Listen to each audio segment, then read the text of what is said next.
안녕하세요. 라이프스타일 닥터 정나래입니다. 요즘에 장염 걸려서 고생하시는 분들이 많은데 제가 뭘 드셨어요 하고 여쭤보면은 글쎄 뭐 딱히 먹은 게 없는데 하고 대부분 다 고개를 갸우뚱하세요. 오늘은 방심하고 먹다가 장염에 딱 걸리게 하는 음식 3가지를 알려드릴 거고요. 이어지는 장염 2탄에서는 복통, 설사, 장염이 있을 때 마시면 즉각적인 효과가 있는 정나래만의 응급 약차를 알려드릴 테니까 끝까지 시청해주세요. 장염을 쉽게 유발하는 음식 첫 번째는요, 바로 더러운 물입니다.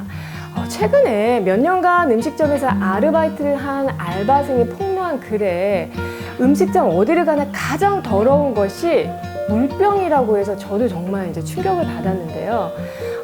모든 음식점이 그런 건 아닐 거예요. 그런데 이 물이라고 하는 것이 특성상 무색 무취이기 때문에 잘 상했는지 알 수가 없습니다. 그래서 위생의 사각지대에 있어요. 물통을 잘 씻지 않고 그리고 물때가 끼면은 세균이 정말 급격하게 번식하기 때문에 어떤 특별한 음식이 아니더라도 물을 잘못 먹고 장염에 걸리는 경우가 많습니다. 특히 장염에 취약한 어린이들, 노약자분들 이런 분들 같은 경우에는 이제 식당을 가더라도 그래서 이 물을 특히 좀 잘 체크할 필요가 있고요. 아이들이 마시는 물은 사실 웬만하면은 그냥 집에서 따로 좀 챙겨 가시는 게 사실은 가장 좋습니다.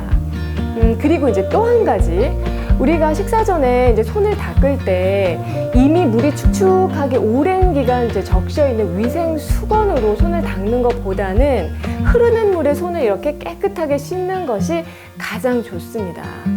그리고 정말 혹여나 음식 다 드시고 난 다음에 이 위생 수건으로 입을 닦는 습관이 있으시다면 이거는 절대 노노입니다.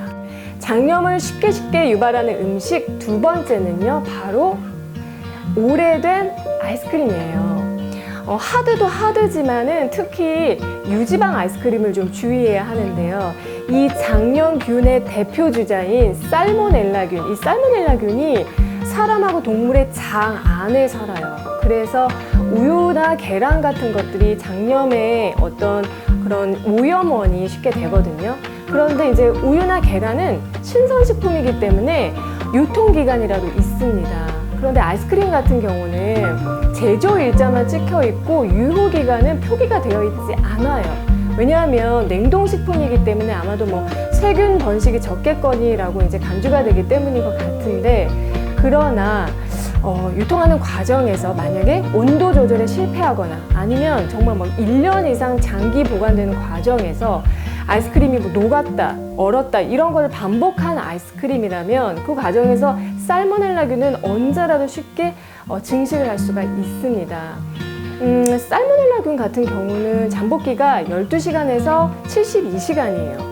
그래서 만약에 저녁에 갑자기 열이 나면서 배가 아프고 이제 설사를 한다라고 하면 점심 때 먹은 음식이 아니라 하루 이틀 전에 먹은 음식을 이제 따져봐야 합니다.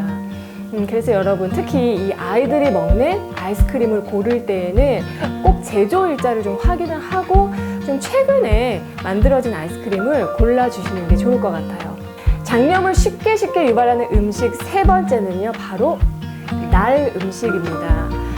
여름에 이제 바닷물의 온도가 이렇게 높아지면은 장염 세균인 비브리오균을 이제 우리가 주의를 해야죠. 그런데 가을이 되고 또 날이 신선해지면 어떨까요? 보통은 음식이 좀 덜 상하겠거니 이제 생각을 하지만 그렇지가 않습니다. 이때부터는요, 정말 세균보다 더 강력한 장염 바이러스가 이제 기승을 부릴 때예요. 아마 여러분 한 번쯤은 다 들어보셨을 텐데 노로바이러스, 그리고 로타, 장아데노, 그리고 사포 바이러스 이런 바이러스들이 막 기승을 부릴 때거든요. 그래서 기온이 바뀌는 8월에서 10월 이때가 1년 중에서 장염 발생률이 가장 높다는 사실 여러분 알고 계신가요? 그래서 이 시기만큼은 좀 날 음식은 피하고 또 이제 해산물이나 어패류를 먹더라도 되도록이면 가열해서 이제 드시면 장염 발생률을 확 낮출 수가 있습니다.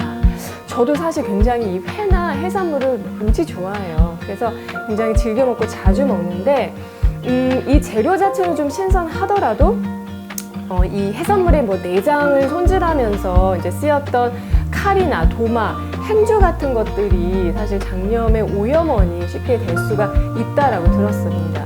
그래서 주방에 계시는 셰프님들 아무쪼록 좀 잘 좀 부탁을 드리고요. 네, 오늘은 여기까지 하고 다음 시간에는요, 장염 걸렸을 때 메스레기스보다 훨씬 더 효과가 좋은 장염 약차 만드는 법 그리고 먹는 법으로 다시 찾아뵐게요.